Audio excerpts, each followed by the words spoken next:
The preseason for 2026 is now over as we have wrapped up testing in Bahrain, and now we head in a couple of weeks' time to the very first race of the 2026 season in Melbourne. It is therefore a great time to rank each of the 11 teams in terms of who's going to leave testing as the happiest and who perhaps is going to be starting the 2026 season a little bit on the back foot. If I was to sum up Aston Martin's test in Bahrain, it would be this: 6 laps, 6 laps. That is all they did in the final 8 hours on the last day of testing in Bahrain. And that just underlines what a disaster has been for Adrian's Aston Martin. On day 1, Lance Stroll suffered a technical issue that sent his car spinning into the gravel. And then on day 2, Fernando Alonso suffered a battery-related issue that left him stranded with no more running for the rest of the day. Before we even got going for day 3, Honda released a statement saying that due to how bad the reliability was, the team essentially had a shortage of parts, meaning that they had to limit themselves to only doing short stints with 30-minute gaps in between them. However, even that didn't happen as Lance only managed 6 installation laps before Aston Martin's abysmal preseason came to a disappointing end. This is the only team on the grid that couldn't complete a full race simulation. So before we even talk about performance, it just getting to the end of the Australian Grand Prix is going to be a major achievement because no one else uses the Honda power unit, meaning no one else can help them test and develop their engine and even troubleshoot some of the potential problems. The beginning of the season will be essentially an outright continuation of preseason testing, with mileage being their biggest focus. They need laps simply to just gather enough data for the engineers back in Sakura, who can then start to analyze where the key weaknesses of the power unit are. And as for the drivers, they need laps simply to just start learning about the characteristics of the Honda power unit in terms of how to manage the recovery and deployment around a lap. Unfortunately for Cadillac, Week 2 in Bahrain actually brought with it even more reliability issues compared to Week 1. However, in the words of team principal Graham Eldon, these were all small issues like sensor problems and electronical issues, and not the fundamental mechanical failures like in the case of Aston Martin.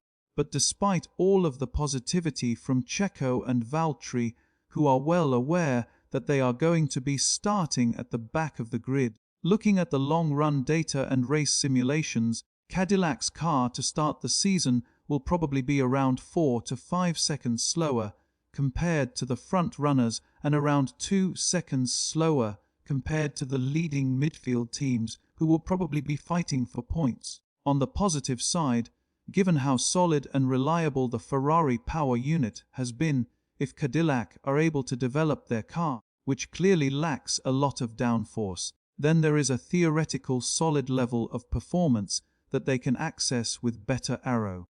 And now, speaking about early upgrades, there is an upgrade that you can make to improve your performance, and that is the sponsor of today's video, ExpressVPN. We all know that when it comes to watching content online, very often a lot of it is geo-blocked depending on where you live, meaning that you could be paying for the exact same subscription service as someone else but not have access to the same content. With ExpressVPN, you can quickly change your virtual location and access content that is being taken away from you. So, for example, when I was on holiday in Japan, I wanted to keep up with all of the latest content on the Sky Sports F1 channel, but because the UK has exclusive rights, most of it was blocked from me whilst I was on holiday.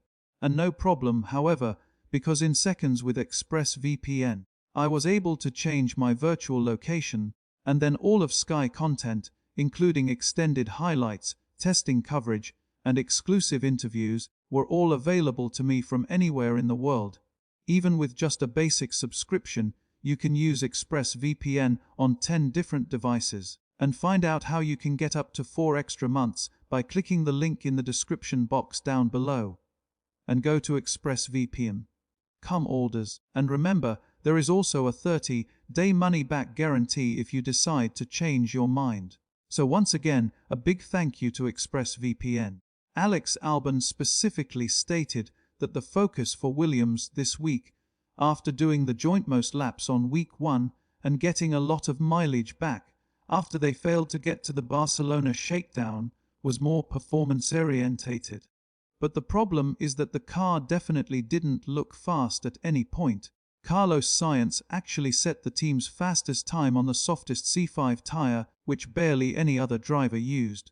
And even then, Williams only managed to do the 9th best lap time. You can just tell that the drivers are disappointed after all of the hype and expectation about ditching 2025 and focusing entirely on 2026, and are downplaying expectations with Sainz saying that Australia will be more challenging than they expected, and Albon also saying that we are not maybe where we wanted to be. It is well documented that Williams' car is overweight, meaning that on top of the normal aero development, at least there is a lap time which they should be able to more easily access if they just trim the car during the early parts of the season. Given that Audi is essentially still the same old Salatine, but with a brand new power unit, and also new internals like their own bespoke gearbox, it's no surprise that their biggest challenge has been reliability and also drivability, with trying to integrate all of that bespoke new hardware for the very first time. Having said that, whilst reliability still remains a big question mark, the car did start to look more competitive as the test went on. Gabriel Bortle, who lost a whole morning's worth of running on day 2, put together a very solid race simulation on the final day, and overall, the team have continued to optimize how to best extract performance out of the electrical side of their power unit as well. Where I think Audi continued to struggle, however, was with their race starts. That is an area that some of the teams made big progress across from week 1 to week 2. However, with Audi, the race starts remained very inconsistent, which I think is a concern ahead of Australia. The headline for Racing Balls is that 18-year-old rookie Arvid Lindblad has already become a record breaker. On the final day, he did a mammoth 165 laps, which is the most laps anyone has ever done during a single day at Bahrain testing. The car looked more dialed in for both of the drivers compared to week 1.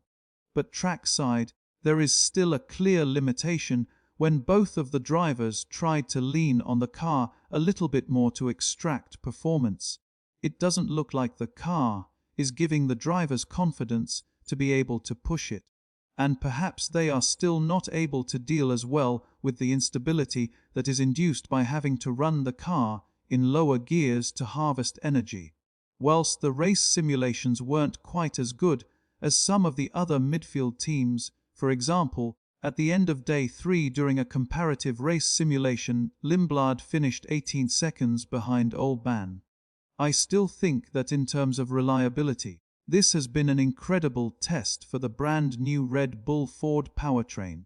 The Alpine undoubtedly looks to be the best Mercedes power team behind the Works team and the reigning champions McLaren. It was unmistakable how confident both Gasly and Colinto were to push the car as the focus switched a lot more to performance. Trackside reports indicated that the car was still a little bit front limited, which is something that the team will need to develop at the start of the season to make it more sharp and responsive. But even so, and not only did the car give the drivers confidence, but they were also able to deliver lap time at will. Alpine really managed to get on top of their reliability issues that hit them hard on week 1, and that transition from being a Works Renault to a customer Mercedes so far, as we expected, it does seem to have given them an instant boost in competitiveness, right from the very start of testing going all the way back to Barcelona, where Ocon on the very first day of 2026 running did 154 laps by himself. Ever since then, throughout Bahrain 1 and Bahrain 2, have been relentless metronomic reliable, and they've always been able to produce good lap times when the drivers have tried to go for performance runs. If you combine all of the running from all three tests, Acha has done the second most laps out of any team. Out of all of the customer teams, they know their car and their power unit better than anyone else. And even when you look at their best lap times, although Ban set a lap time that was 0.66 seconds slower than Gasly, he did so on a harder compound. This week, they brought an upgrade to the car that they will start the season with. And yet again, they impressed. Both drivers executed very competitive race simulations. However, there does still seem to be a clear gap between the Alpine duo and the established top four teams. Red Bull were able to hit the ground running during the early parts of testing in Barcelona and Bahrain Week 1, which in itself is a massive achievement for a brand new engine manufacturer.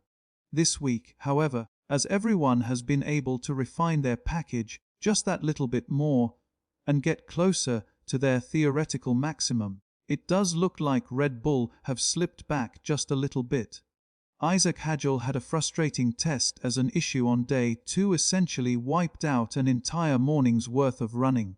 However, the Red Bull in the hands of Max Verstappen continued to look very strong with very comparable race simulations to that of Oscar Piastri, who was on track at the same time. It looks like the quality of deployment of its energy is where the Red Bull is able to match the Mercedes and Ferrari power unit, but over longer race runs, it isn't able to sustain that energy as well over the course of a lap. McLaren definitely feels like a team that has tried to slip under the radar. At every opportunity, they have talked up everyone else. And whilst it does seem that to start the season, the Mercedes factory team will have a slight advantage over their customers, McLaren has still done a great job to just continue to chip away day by day.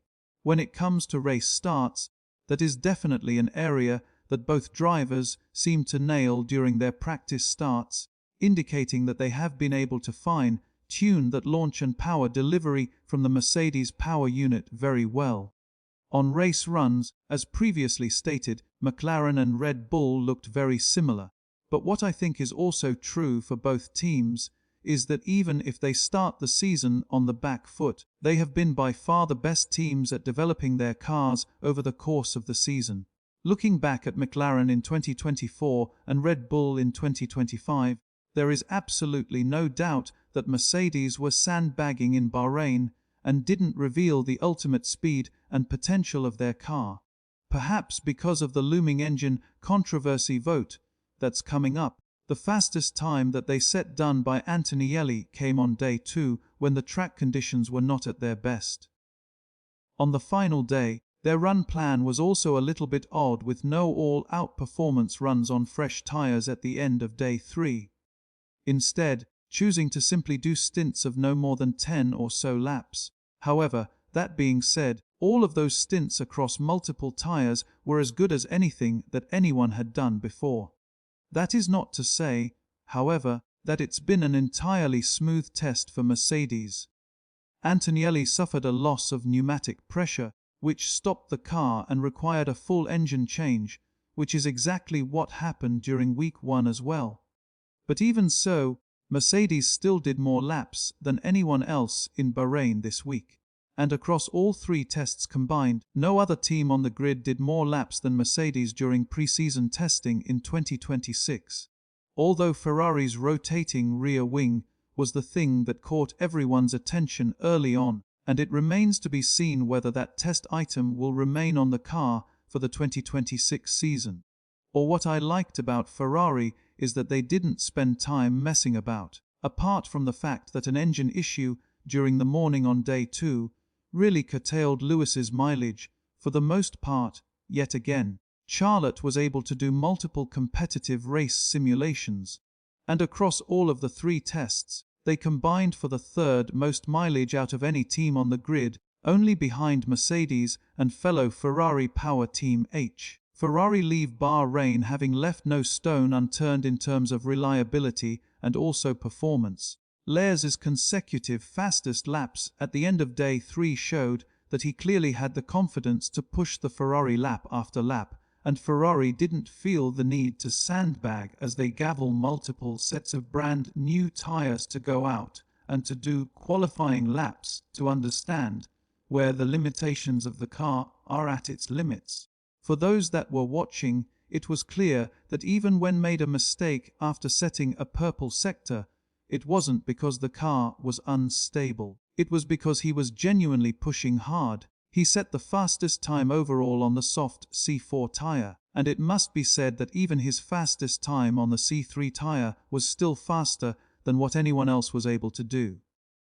Well, there you have it. Once again, a massive thank you to ExpressVPN. Don't forget that you can get up to 4 extra months off by clicking the link in the description box down below or go to ExpressVPN.